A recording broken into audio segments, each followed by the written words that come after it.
এবারের কালী পুজো দুদিন ঠিক করেছিলাম, পরের দিন যাব বড়মার দর্শন করতে। ইচ্ছে ছিল পুজো দেব, কিন্তু ওখানকার যে সিস্টেম সেখানে পুজো দেওয়ার কোনো চান্স পেলাম না। ফুল মিষ্টিগুলো ঠাকুরের পায়ের কাছেই ছুঁড়ে ফেলে দেওয়া হলো। এই ভিড়ের মধ্যে ঠেলাঠেলি করে আলটিমেটলি যে দর্শন করতে পেরেছি ওটাই অ্যাচিভমেন্ট। নৈহাটির পাশেই ব্যারাকপুর, ওই দিকটা আগে কখনো যাইনি। ব্যারাকপুরের পাশ দিয়ে চলে যাব আর দাদা বৌদির বিরিয়ানি খাবো না, সেইটা কিন্তু এবারে প্ল্যানে ছিল না। বড়মার পুজোর পর নৈহাটিতে জলখাবারের জন্য ভেজ অপশন খুঁজছিলাম, কিন্তু কিছুই পেলাম না। বাধ্য হয়ে স্টেশনে গিয়ে পেঁয়াজ দেওয়া ঘুগনি খেতে হলো। তারপর 2-4টে ঠাকুর দেখে প্ল্যান ছিল কলকাতায় এসে ভেজ খাবারই খাবো, কিন্তু ব্যারাকপুরে যখন ট্রেনটা থামলো মনে হলো কখনো তো ব্যারাকপুরে আসা হয়নি দাদা বৌদির বিরিয়ানি খাওয়ার জন্য, আর এরপরেও যে কবে আসবো না আসবো তার কোনো ঠিক ঠিকানা নেই। তাই ফেরার সময় এই দাদা বৌদির হাতছানিতেই ট্রেন থেকে নেমে পড়লাম। স্টেশনের ঠিক উল্টো দিকেই দাদা বৌদির দোকান, খুব একটা দূরে যেতে হলো না। তবে সামনে গিয়ে দেখলাম বেশ 20-25 জনের লাইন খাওয়ার জন্য, আর পার্সেলেরও একটা লম্বা লাইন হয়েছে ওই পাশে। তবে 10-15 মিনিটের মধ্যে ডাক পড়লো আর পৌঁছে গেলাম সেকেন্ড বা থার্ড ফ্লোরে। লিফটে এতটাই ভিড় ছিল ফ্লোরটা ঠিক খেয়াল করতে পারিনি। যাই হোক, দোতলায় উঠে ঝকঝকে সুন্দর একটা রেস্টুরেন্ট অ্যাম্বিয়েন্স, সেখানেই ভেতরের দিকের কর্নারে একটা সুন্দর সিটও পেয়ে গেলাম। আজকে নৈহাটির বড়মার পুজো দিয়ে এই ব্যারাকপুরের ওপর দিয়ে যাচ্ছিলাম, মনে হলো একবার ব্যারাকপুরের বিরিয়ানি খেয়ে দেখি। কখনো তো খাইনি দাদা বৌদির বিরিয়ানি, তো এত নাম এত হইচই দাদা বৌদি নিয়ে, ভাবলাম একবার আসি, এসে ট্রাই করে দেখি। যদিও মানে পুজো তো হয়েই গেছে, একটু মনটা কাজ করছে সেই জন্য। সকাল থেকে লাইন দিয়ে এতক্ষণ পুরো রোদ্দুরে ঝলসে ফাইনালি প্রথমবার বড়মার পুজো দিলাম। দেখা যাক, হোপফুলি সবাই যেটা বলেন সেটা যদি হয় খুবই ভালো। জাগ্রত ঠাকুর শুনেছি,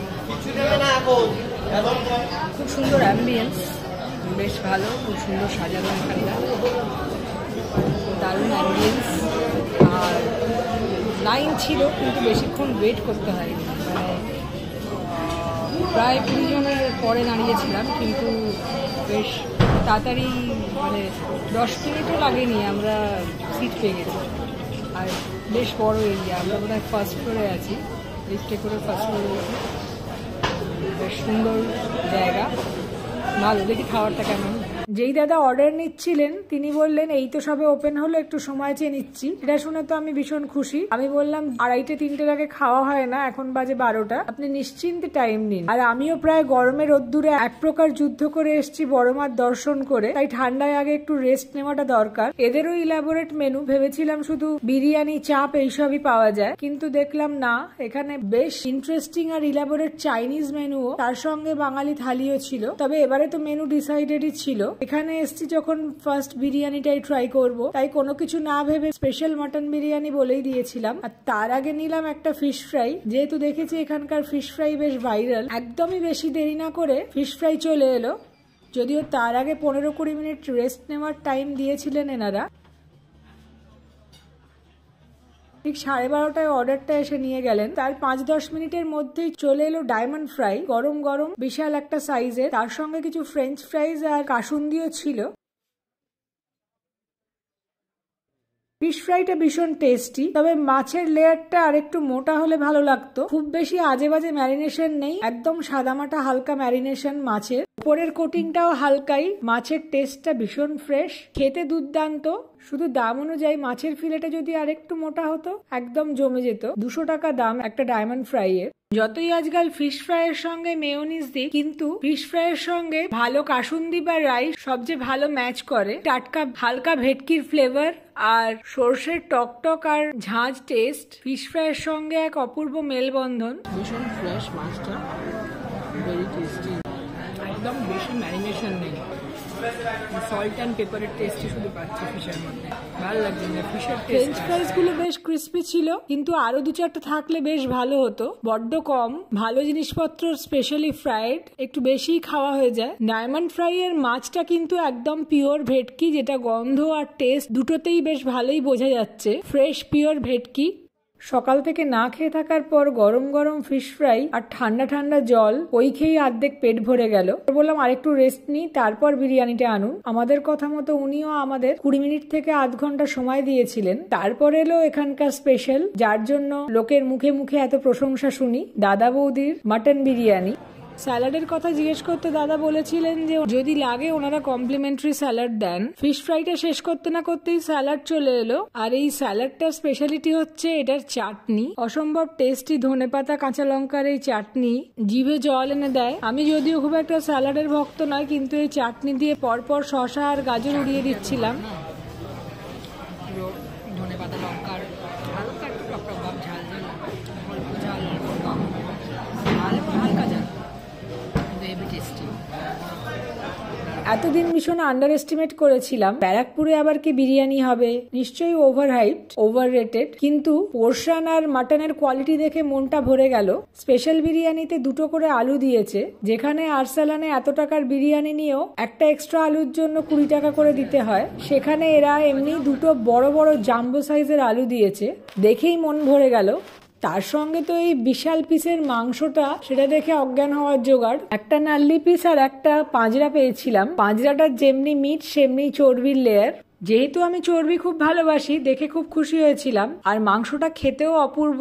মাটনটা চেষ্টা করেও চামচে ওঠানো গেল না। একটা হাড্ডি ধরে যখন তুললাম, পুরো জিনিসটা মাংসের ভারে বেঁকে যাচ্ছিল, তাই তাড়াতাড়ি ভয়ে নামিয়ে দিলাম, যদি খুলে পড়ে যায়। জিনিসপত্র নষ্ট করতে ভীষণ গায়ে লাগে, তারপর আবার এত সুন্দর লোভনীয় মাটন। ফাইনালি দাদা বৌদির বিরিয়ানি টেস্ট করে দেখি কেমন। ঘিয়ের টেস্ট পাচ্ছি, যেটা আমাদের একটু গরম মশলার একটা ফ্লেভার থাকে, এখানে একটু ঘিটা বেশি ডমিনেট করছে, ঘিয়ের ফ্লেভারটা। আলুটা দেখি খুব একটা কেওড়া বা আতরের গন্ধ নেই, যেটা একদিক থেকে ভালো। নরম তুলতুলে মাংস, আলু, চাল সবকিছুতেই টেস্ট ভরপুর। প্রপারলি ম্যারিনেটেড, প্রপারলি কুকড, নরম, মোটামুটি ম্যারিনেশন ঢুকেছে ভেতরে, বেশ ভালো। ঘিয়ের গন্ধটা বেশ ভালোই লাগছিল। হালকা মাইল্ড স্পাইসি রাইসগুলো, আলুটাও বেশ বাইরে থেকে ব্রাউন হয়েছিল, ভেতর অব্দি মশলার টেস্টটা ভালোই ঢুকেছিল। আলুটাও হালকা চামচের চাপে টুকরো হয়ে যাচ্ছিল। মাটনটা টেস্ট করি না,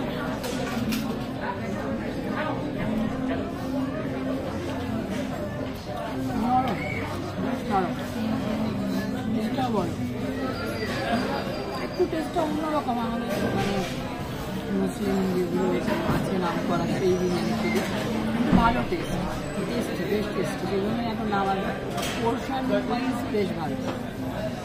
আর এখানে একটা পাঁজরা আছে, ওইদিকে একটা নাল্লি পিস আছে, যেটা খাচ্ছি।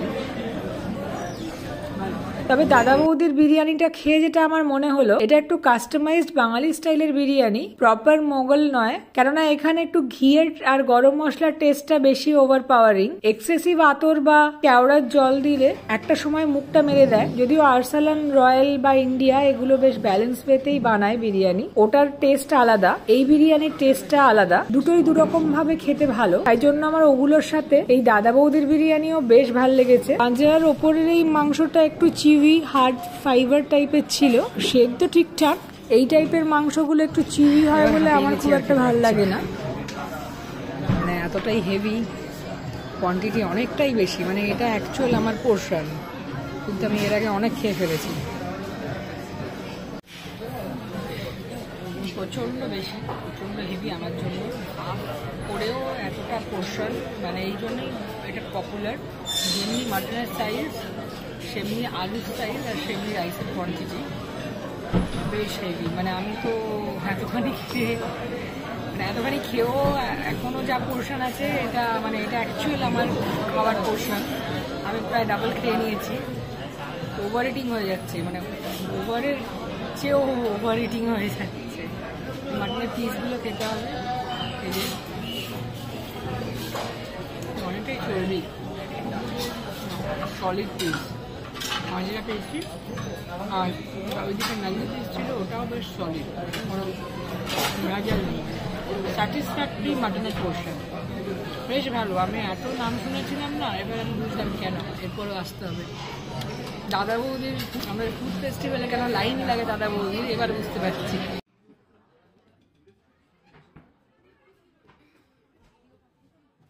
এতখানি নষ্ট হবে, মাংসটা তো খেয়েই নেব। সলিড চলবে, গোটা চলবে।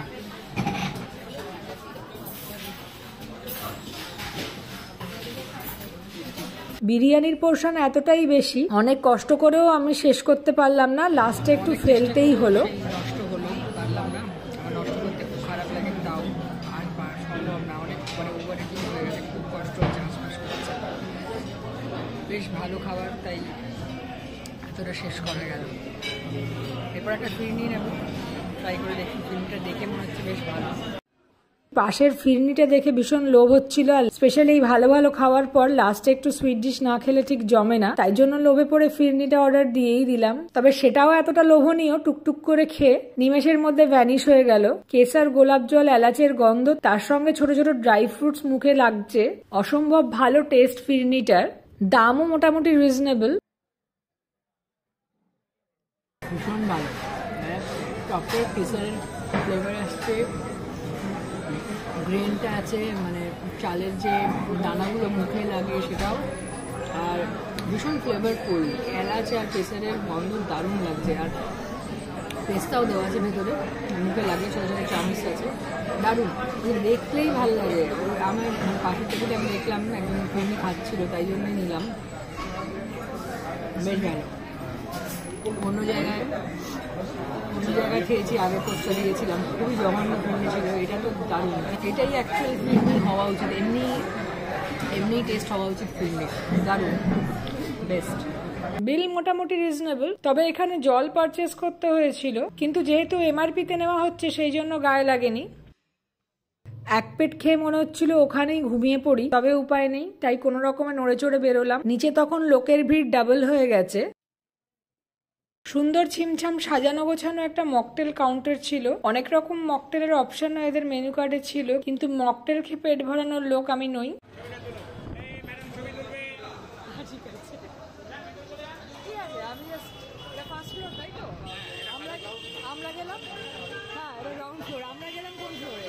রেস্টুরেন্টের গ্রাউন্ড ফ্লোরটা একবার উঁকি দিয়ে দেখলাম, এটাও বেশ ভালোই ডেকোরেট করা, ওপরের ফ্লোরের মতো অতটা গর্জিয়াস না হলেও বেশ ভালোই।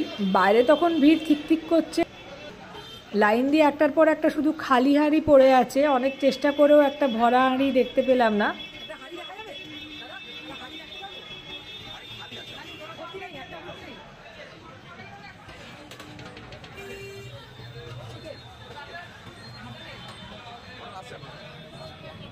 ভর্তি বিরিয়ানির হাঁড়ির কাটাটা দেখতে ভীষণ ভালো লাগে। ওনারা বললেন আসছে, 10-15 মিনিট ওয়েট করেও বিরিয়ানি ভর্তি হাঁড়ির দেখা না পেয়ে অজ্ঞতা বাড়ির দিকেই রওনা দিলাম। এখানকার স্টাফেরা সবাই বেশ ভালো, তিনি আমাদের প্রথম থেকে গাইড করছিলেন, অর্ডার নিচ্ছিলেন। ওনার নাম সুমিত দাস, তিনিও ভেরি চেয়ারফুল, আন্ডারস্ট্যান্ডিং আর হেল্পফুল। অন্য জায়গায় যেখানে এত ভিড় বলে এক্সিস্টিং কাস্টমারকে তাড়াহুড়ো করে খাইয়ে বাড়িতে পাঠানোর চেষ্টা করা হয়, এখানে সেই রকম কোনো তাড়াহুড়ো দেখলাম না। মনের আনন্দে রিল্যাক্স করে খাবারটা এনজয় করতে পেরেছি, ওটা ভীষণ ভালো লেগেছে। থ্যাঙ্কস টু সুমিত দা। সাততলা মল পুরোটাই বিরিয়ানি। এবার বুঝলাম ব্যারাকপুরের এত ক্রেজ কেন, প্রচুর লোক দাঁড়িয়ে আছে এখানে, প্রচুর।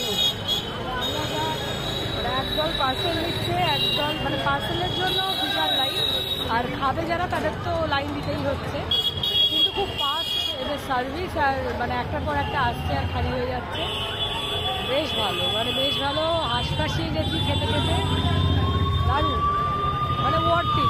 310 টাকা ফুল প্লেট বিরিয়ানি, বড় আলু, বড় মাটন, যেটা আমাদের আরসালানের যথেষ্ট কম হয়, মানে এক প্লেট বিরিয়ানিকে আমরা হাফ করি। এখন তো মানে চিকেন বা মাটনের সাইজটাও যথেষ্ট ছোট হয়ে গেছে। আলুও মানে দয়া করে দেয়, 10 টাকা 15 টাকা আলু নেয়, তো এর সেখানে তো এমনি মানে আলু দিচ্ছে, যথেষ্ট রিজনেবল, বেশ ভালো। আমি এতদিন ভাবতাম কী দাদা বৌদি, এখন বুঝতে পারছি যে কেন দাদা বৌদি। খুব ভালো, খুবই ভালো খাবার।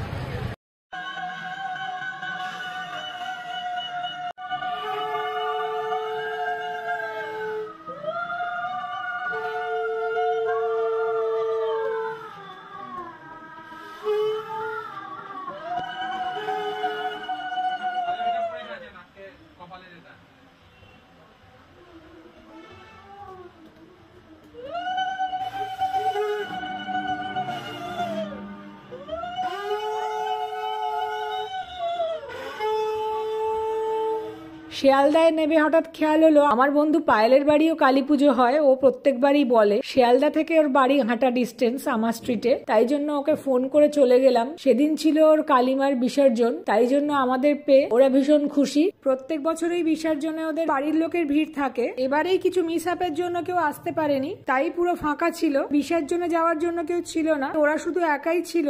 ভেবেছিল ট্যাক্সি করে বিসর্জন হবে, আমাকে পেয়ে প্ল্যান হলো ম্যাটাডোর করে হই হুল্লোড় করতে করতে আমরা বিসর্জন দিতে যাব। বিকেলে যখন ওখানে পৌঁছলাম, এক পেট খেয়ে যখন হাঁসফাঁস করছি, নড়তে পারছি না, তখন পায়েলের হাজবেন্ড দেবাশিস দা চুপচাপ কাউকে কিছু না বলে এক থালা ভর্তি কচুরি, সিঙ্গারা, মিষ্টি, কালী ঠাকুরের ভোগ সব এনে হাজির করলো।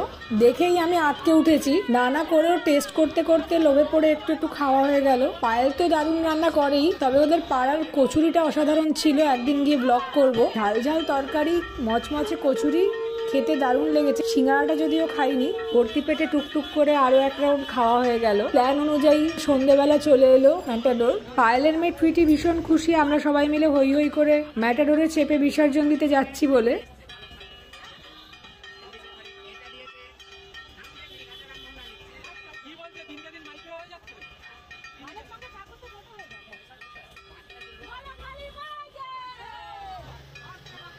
সন্ধ্যেবেলা হই হুল্লোড় করতে করতে কলকাতার রাস্তায় কালী ঠাকুর আর ঝলমলে আলো দেখতে দেখতে পৌঁছে গেলাম বাবুঘাটের কাছে রানী রাসমণির ঘাটে। সেখানে ওদের প্রতিমা বিসর্জন হলো।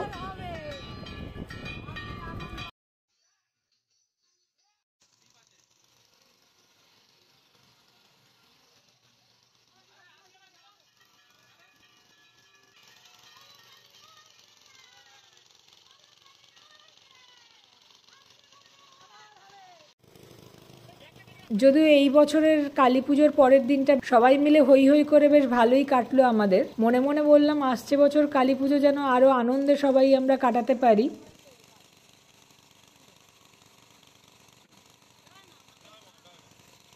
কিছু বিহাইন্ড দ্য সিন রইল। ব্যাক ক্যামেরায় নিজেকে নিজে রেকর্ড করতে গেলে কি কি ট্রিক ইউজ করতে হয়।